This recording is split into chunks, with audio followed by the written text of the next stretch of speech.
Assalamualaikum dan selamat pagi. Macam biasa aktiviti pagi ni kita nak buat kuih. Kita sediakan bebek. Kita tunjuk dah pandai. Dah pandai dah belakang gantung.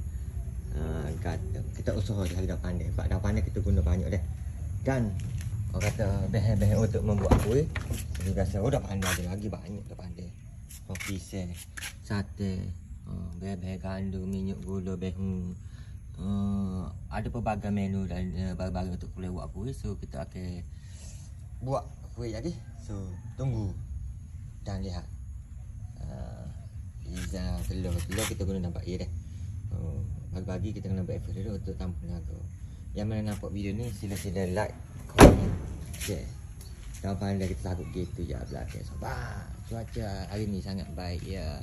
Nampak redup mendung. Orang kata sejuk-sejuk gitu.